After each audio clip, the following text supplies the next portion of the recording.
हाय। बैफलो से डैलस जाने वाली फ्लाइट में जब एक पैसेंजर को पता लगा कि उसके को पैसेंजर हैं डॉक्टर गैरी चैपमैन, जो एक बहुत ही फेमस मैरिज काउंसलर हैं, तो वो अपने दिल में बसे एक सवाल को रोक नहीं पाया। और वो सवाल था, what happened to love after marriage? शादी के बाद प्यार कहाँ चला जाता है? और ये सवाल उसने इसलिए पूछा क्योंकि उसने 3 बार शादी करी थी और तीनों बार उसे लगा कि उसे एक परफेक्ट पार्टनर मिल गया है। पर शादी के बाद सब कुछ बदल गया। कोई 6 महीने चली, कोई 2 साल, एक तो 10 साल भी चली, बट एवरीथिंग एंडेड, राइट? तो ऐसा क्यों होता है? इनफैक्ट ये सवाल सिर्फ उस इंसान का नहीं, बट लाखों कपल्स का है। कोई अपने दोस्तों से पूछता है, कोई मैरिज काउंसलर से पूछता है।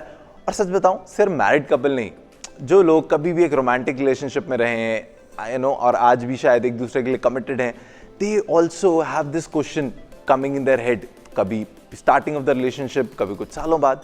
बट ऐसा क्यों? ऐसा इसलिए बिकॉज डॉक्टर गैरी चैपमैन कहते हैं कि जब रिलेशनशिप की शुरुआत होती है ना, तो ना सब इन लव में होते हैं।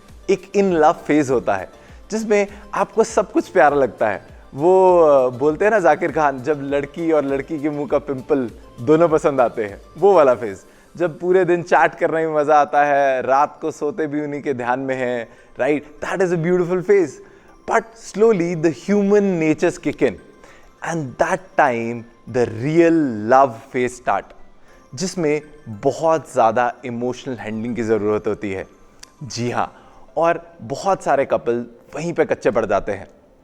अब होता क्या है, जैसे गाड़ी के अंदर फ्यूल टैंक होता है ना, और जब उसमें फ्यूल डालो तभी वो चलती है, ऐसी हर एक इंसान का लव टैंक होता है। और जब वो लव टैंक भरा रहता है ना, तो रिलेशनशिप बहुत अच्छा जाता है। और जैसे ही दोनों का लव टैंक एम्प्टी हो जाता है, रिलेशनशिप टूट जाता है। और ज़्यादातर लोग ऐसा नहीं, कोशिश नहीं करते अपने पार्टनर का लव टैंक भरने के लिए, बस उनकी कोशिशें ना इसीलिए खराब हो जाते हैं बिकॉज उनको सामने वाले की ना लव लैंग्वेज समझ नहीं आती। Now what I mean by love language? Okay, चले इसे ऐसे समझते हैं। लेट्स से अगर किसी एक इंडियन लड़के को जो हिंदी बोलता है एक फ्रेंच लड़की से प्यार हो जाए, और वो प्यार में गीत गाए, नगमे गाए, हिंदी में कुछ भी बोले, क्या उसको कुछ भी समझ आएगा? नहीं ना। चाहे उस लड़के की इंटेंट सही थी, बट उस लड़की को अगर वो लैंग्वेज ही नहीं समझ आ रही, तो उसे कैसे पता लगेगा कि सामने वाले उसे कितना प्यार करता है? अब ऐसे ही ना हम सब की एक लव लैंग्वेज है, एक प्राइमरी लव लैंग्वेज। और जब तक हमें उस लैंग्वेज में प्यार नहीं मिलता, तब तक हमें समझ ही नहीं आता कि सामने वाला हमें प्यार एक्सप्रेस करने की कोशिश कर रहा है। जी हाँ, दिस इज द फैक्ट। सो आज इस वीडियो में मैं बात करूंगा क्या है लव लैंग्वेजेस, ये कितनी तरह की होती हैं, आप कैसे आइडेंटिफाई करें अपनी लव लैंग्वेज, आप कैसे आइडेंटिफाई करें अपने पार्टनर की लव लैंग्वेज। सो इस वीडियो को जरूर देखिएगा। And yes, it's not just for couple but for singles also. I am sure they will also take something away from it. So lot of thoughts brewing in my head, let's get started. Doctor Chapman ने अपनी book में ना love languages को 5 parts में divide किया है। And he says कि हर इंसान की ना एक प्राइमरी लव लैंग्वेज जरूर होती है। सबसे पहली लव लैंग्वेज है words of affirmation. Mark Twain said that I can live on a compliment for 2 months। जी हाँ, कुछ लोगों को ना अपने पार्टनर से affirmative word, compliments, kind word सुनना बहुत अच्छा लगता है।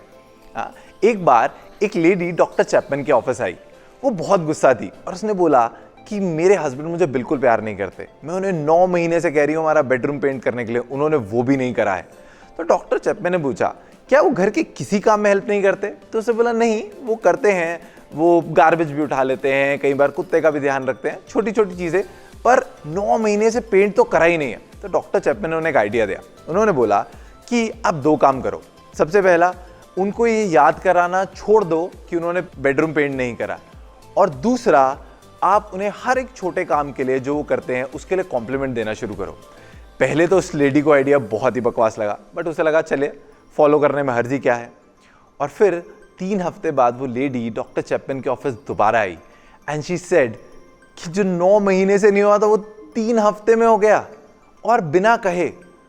और वो इसलिए हुआ बिकॉज उसके हस्बैंड का जो लव टैंक था वो बहुत खाली था या लो था, और जैसे ही वाइफ ने उसे भरना शुरू कर दिया तो उनके हस्बैंड ने जस्ट वो एक्शन रेट्रोस्पेक्ट किया एंड उन्होंने भी अपने वाइफ को जो अच्छा लगे, जो उनको प्यारा लगे, वो करना शुरू कर दिया।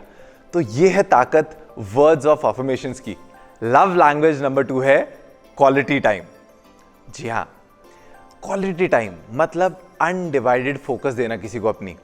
जैसे आपने देखा है कभी रेस्टोरेंट्स में कैसे कुछ कपल्स बैठे एक दूसरे के आंखों में आंख देखकर बात कर रहे होते हैं, you feel so much bonding in them. But few couples वो शायद इधर उधर देख रहे होंगे, रेस्टोरेंट को घूर रहे होंगे, वेटर को बुला रहे होंगे, you know, they just do not pay attention to each other.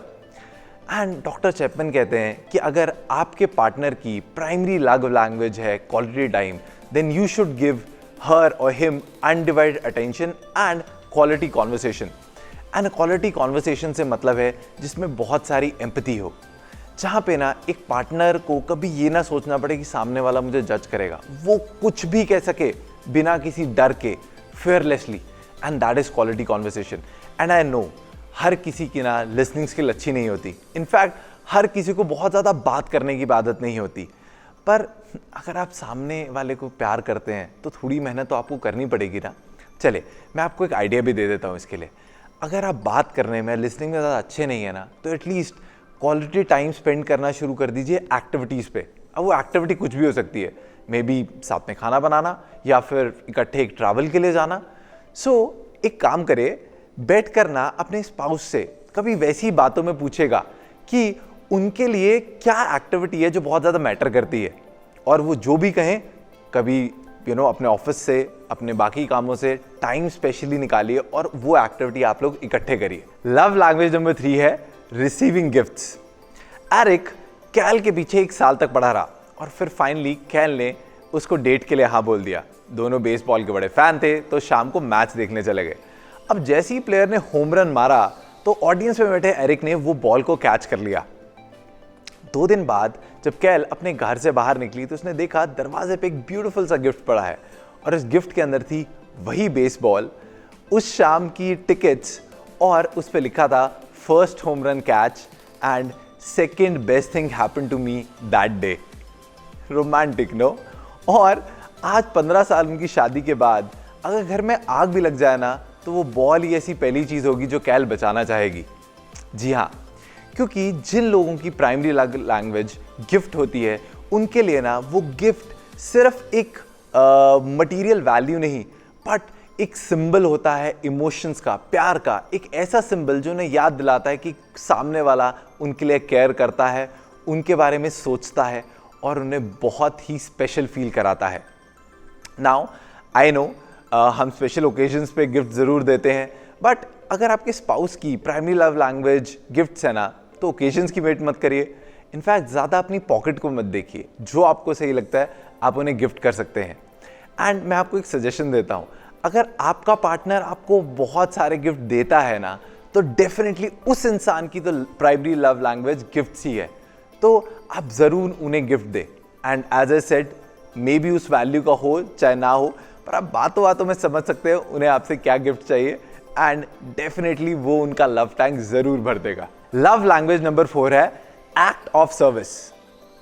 Act of service कुछ भी हो सकता है, कभी किचन में हेल्प कर देना, कभी लॉन्ड्री में हेल्प कर देना, या फिर कभी ऑफिस में हेल्प कर देना। ऐसा कुछ भी जो सामने वाले के कंधों से थोड़ा सा काम का प्रेशर कम करे।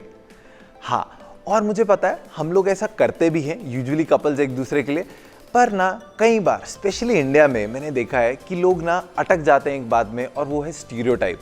क्योंकि उन्होंने शायद अपने मदर को या फादर को एक सर्टेन रोल्स ही प्ले करते हुए देखा है, और उन्हें लगता है कि अरे अगर मेरे मदर वैसे रोल प्ले करती थी ना, तो मेरी वाइफ को भी ना वो रोल्स प्ले करने चाहिए। या फिर ये तो ना मैंने अपने फादर को ही काम करते हुए देखा था, तो ये तो मेरी हस्बैंड की जिम्मेदारी है, उन्हें वही काम करना चाहिए। तो एक्ट ऑफ सर्विस के लिए ना प्लीज़ इस स्टेरियोटाइप से बाहर निकलना बहुत ज़रूरी है, राइट। और अगर आपके पार्टनर की primary love language act of service है तो कर लीजिए ना, राइट। अगर एक छोटी सी चीज़ आपको इतना बड़ा रिटर्न देती है कि आपका रिलेशनशिप ब्यूटीफुल चले, तो वो मेहनत तो एक्चुअली एक बहुत बड़ी इन्वेस्टमेंट हुई, है ना। लव लैंग्वेज नंबर 5 है physical touch. Research says that physical touch is a way to express emotional love. और मैं यहाँ पे सिर्फ वो सेक्सुअल टाइम की बात नहीं कर रहा हूँ, बट मैं उन नॉन सेक्सुअल टचेस की बात कर रहा हूँ जो आप दोनों के बीच में इंटीमेसी बढ़ा देते हैं। एक बैक मसाज, या फिर एक किस फोरहेड पे, और may be just holding hands और अ हग, राइट? वो कुछ भी हो सकता है। तो अगर आपकी स्पाउस की primary love language physical touch है तो चाहे आप उन्हें लाखों के भी गिफ्ट दे दें, उनको उतना मज़ा नहीं आएगा।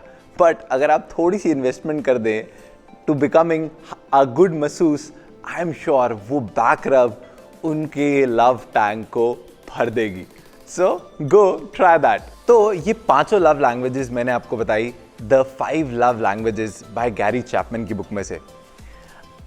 मैंने इस वीडियो में सिर्फ वो 5 लव लैंग्वेजेस कवर करी है, क्योंकि वीडियो की लेंथ लंबी ना हो जाए तो मैंने इसमें कवर नहीं करा कि कैसे आप अपनी या अपने स्पाउस की लव लैंग्वेज को पहचान सकते हैं। तो अगर आप चाहते हैं मैं ऐसा भी करूं तो मुझे कमेंट्स में बता दीजिएगा, मैं इसी बुक पे एक और वीडियो बना दूंगा। एंड वीडियो में यहाँ तक बने रहने के लिए बहुत बहुत शुक्रिया। वीडियो को लाइक करिएगा, दोस्तों का शेयर करिएगा, और जो नेक्स्ट वीडियो आपकी स्क्रीन पे आने वाली है उसे भी ज़रूर देखिएगा। Thank you so much.